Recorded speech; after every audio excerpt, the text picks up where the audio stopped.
Os narcisistas têm inveja dos filhos, principalmente do bode expiatório, porque o bode expiatório é um membro normal, saudável da família, que pode vir a ser feliz, o que é impossível para os narcisistas.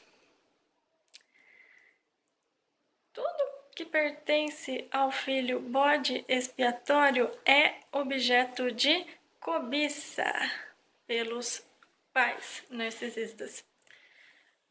E os pais narcisistas fazem de tudo para se apropriar de tudo que esses filhos possuem. A juventude, a beleza, o carisma, a alegria, a felicidade, o entusiasmo pela vida, amigos, amores, oportunidades, talentos.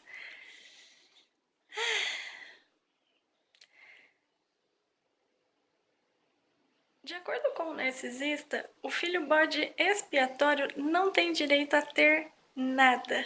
Só o narcisista pode se casar, pode ter filhos, pode ter uma vida próspera. Vou dar um exemplo, caso verídico, de pessoa com a qual eu mantenho contato, pessoa também vítima sobrevivente de abuso narcisista.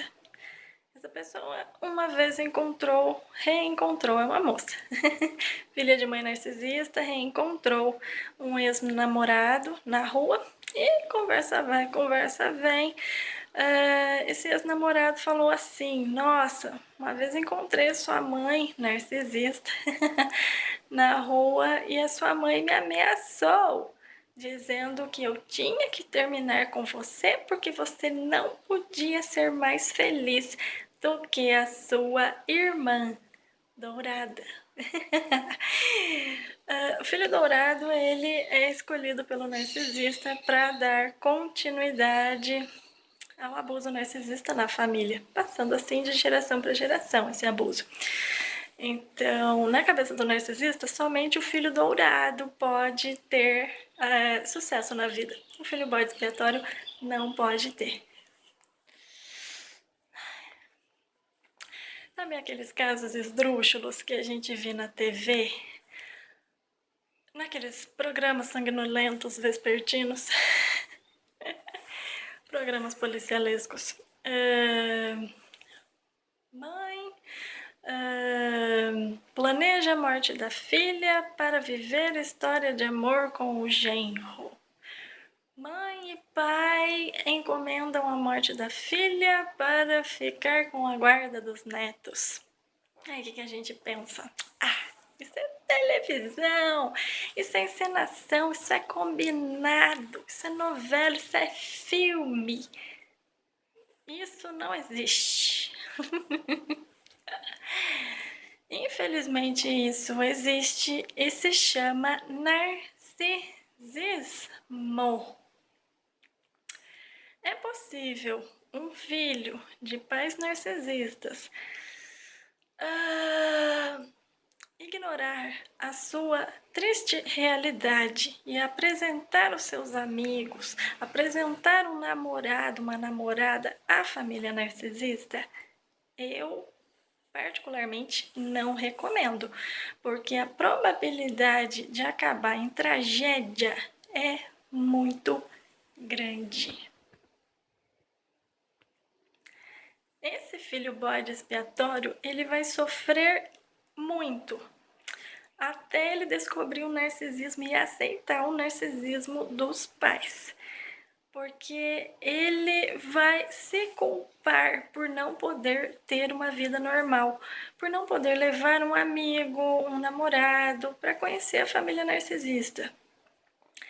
É mais fácil lidar com a culpa do que aceitar o problema do narcisismo dos pais, porque problema do narcisismo envolve muitas situações dolorosas, como, por exemplo, a rejeição que esses pais têm em relação a esse filho. É mais fácil lidar com a culpa do que lidar com a rejeição. Então, esse filho vai passar muito tempo se sentindo culpado. O que também gera muita culpa nos filhos de pais narcisistas é crescer, se desenvolver. Sabe aquelas mães que fazem aqueles dramas? Quando a criança está deixando a infância, em transição para a adolescência, e aquela mãe faz aqueles escândalos. Porque você não quer mais sair comigo? Porque você não quer mais dar a mão para mim, para atravessar a rua? Porque você prefere os amigos a mim? Só fica na casa dos amigos, não quer saber da mãe. Quando você precisar, você peça ajuda aos seus amigos. Agora que você arrumou um namorado, minha filha, eu já posso morrer. Como assim? Então o filho tem que... a filha tem que escolher entre ter um namorado e a mãe morrer. O que uma coisa tem a ver com a outra? Mas isso gera muita culpa nos filhos. De forma que esses filhos se sentem culpados por estarem crescendo. É como se eles estivessem traindo aqueles pais por estarem crescendo, se desenvolvendo, se tornando uma pessoa que saudavelmente se reconhece enquanto sujeito, indivíduo à parte dos próprios pais. O capítulo da culpa, no que se refere ao narcisismo, é um capítulo interminável. Não tem desfecho. Sempre aparece um novo aspecto da culpa. Estes são só mais 2. Os pais narcisistas, eles ignoram completamente o abismo geracional, o abismo de idade existente entre eles e os filhos. Por isso mesmo, esses pais, eles vão se imiscuir, eles vão querer participar e vão participar de todas as atividades dos filhos. E quando eu digo todas, é todas mesmo. Tanto a atividade de ir ao banheiro, quanto a atividade de ir a uma balada. De modo que esses filhos não vão gozar do direito básico à intimidade, à vida privada, à privacidade.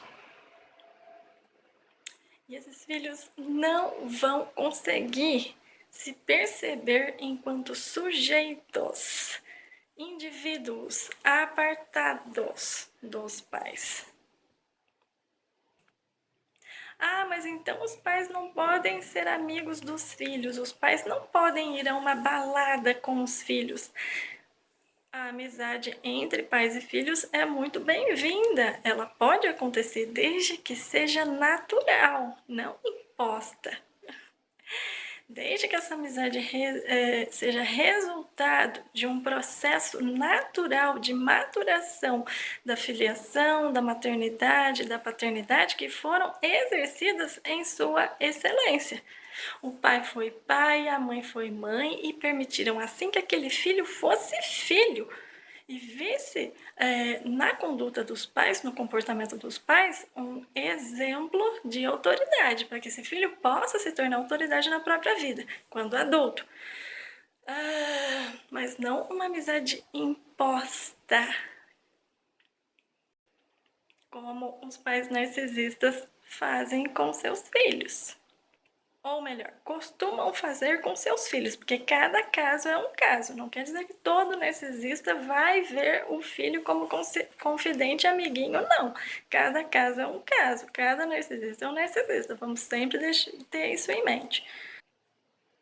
A amizade verdadeira decorre da confiança. É possível um filho de narcisista manter a confiança nos pais por muito tempo? Não. Consideremos a seguinte situação, muito comum muito característica do narcisismo. Se o pai narcisista, a mãe narcisista, faz do filho um amigo e confidente, o narcisista não faz isso à toa. Ele faz porque ele quer ser visto pelo filho como um amigo e confidente também. Quando esse filho, por ingenuidade e também por querer receber carinho, apoio, colo de pai e de mãe, vier a confiar suas dificuldades, seus altos e baixos, seus encontros e desencontros vida fora, seus sonhos, seus objetivos futuros ao narcisista. Esse narcisista primeiro vai invalidar o filho, vai ridicularizá-lo, vai rebaixá-lo, para num segundo momento expor a vida desse filho a Deus e ao mundo. Então, esse narcisista vai ligar para todo mundo da família, vai ligar para os vizinhos, vai contar para a família toda, vai ligar para todo mundo, dizendo, confidenciando, revelando, melhor dizendo, todos os segredos do filho. Então, se esse filho já era mal visto antes pela sociedade, imagine depois dessa... se ele era mal visto porque fica em casa, trancado, porque não tem amigos, porque depende dos pais, porque... enfim, se tornou uma pessoa esquisita, por assim dizer. Se antes ele era visto como essa pessoa esquisita, imagine depois que esse pai, que essa mãe narcisista vierem a expor a vida desse filho. E é óbvio que o narcisista vai dar a versão dele sobre os relatos do filho. Ele não vai relatar tintim por tintim do que o filho falou. E ainda vai posar de vítima. Vai expor o filho para desabafar. Ai, preciso desabafar, estou tão preocupada com o meu filho. Então, e assim vai expor a vida desse filho de uma maneira muito dramática, muito trágica, e vai realmente comprometer a reputação social desse filho. E ainda vai posar de vítima. Ai, coitadinha dessa mãe, desse pai que sofrem tanto com esse filho tão problemático. E o filho vai ser cada vez mais mal visto, mais mal querido socialmente. É possível haver amizade entre narcisistas e os filhos depois que os filhos descobrem o narcisismo dos pais? Não é possível, porque esse filho vai entender que o problema não é ele e que ele precisa, de fato, se afastar de quem só lhe causa dor e sofrimento.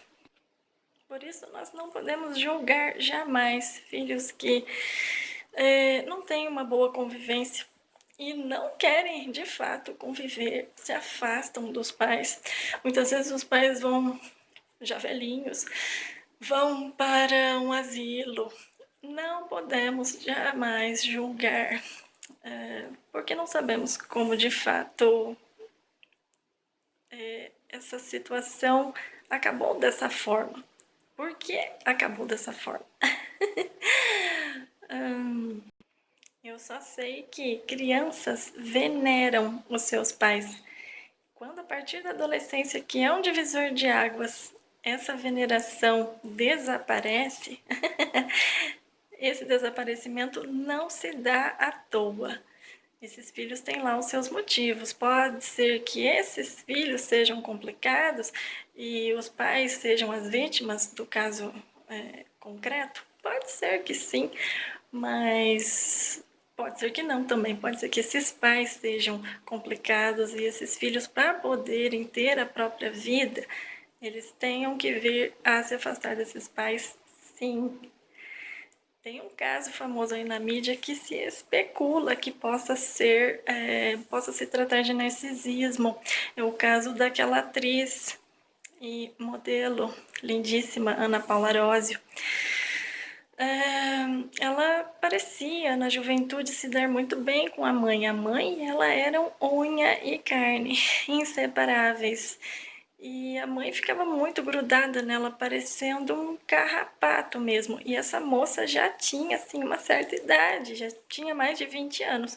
Tem uma entrevista dela muito interessante, a Hebe Camargo, que a mãe, elas são muito, elas aparentam mesmo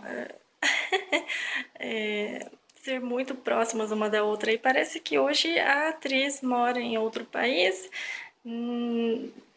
A mãe vive em uma clínica caríssima, diga-se de passagem. A Ana Paula, ela paga essa clínica para a mãe, mas ela não visita a mãe. Quando o pai dela faleceu, ela também não veio ao enterro do pai. Especula-se. Não podemos julgar, não sabemos de fato o que aconteceu, mas é um caso muito interessante de acompanhar. Asilo também é muito interessante. Tem velhinho de tudo quanto é jeito lá. Alguns muito bonzinhos, sempre foram bonzinhos. E outros muito complicados. Provavelmente sempre foram complicados. Muita gente fala mal dos filhos que põem os pais em asilo, mas esses velhinhos não são complicados porque moram em asilo. Eles estão no asilo porque são complicados. Não podemos julgar, cada caso é um caso, óbvio, sempre. Assim como tem pais que são muito difíceis, há filhos que são muito difíceis também, e a gente não pode julgar. Assim como a gente que não vale o ar que respira, e são pais, há filhos que também não valem o ar que respiram. E ponto. Cada caso é um caso. Para acabar esta situação, esta primeira situação em que ocorre o incesto emocional, quais são as consequências dessa amizade imposta aos filhos pelo narcisista? As consequências a esses filhos são: tornam-se inconscientes, não se conhecem, não sabem quem são. Por isso mesmo se sentem sempre inadequados. Podem escolher uma roupa bonita, estar em uma festa deliciosa, mas eles nunca se sentem bem, sempre se sentem inadequados, não se sentem merecedores do que têm, do que conseguem, quando conseguem, apesar de todos os desafios a eles impostos. Tornam-se também muito vulneráveis, vivem para fora, ouvindo os outros, tornam-se bonzinhos em demasia. Todo mundo os faz de gato e sapato, sabe? E também tornam-se altamente influenciáveis. Eu já falei em outro vídeo que eu achei até que um narcisista tivesse me hipnotizado uma vez. Não é de se duvidar que ele o tenha feito, porque ele tem conhecimentos de hipnose, mas se eu reproduzir os comportamentos do narcisista, as falas dele e porventura chateei outras pessoas, foi porque eu era muito influenciável. Não sou mais. Hoje eu sou eu, cada vez mais. Graças a Deus.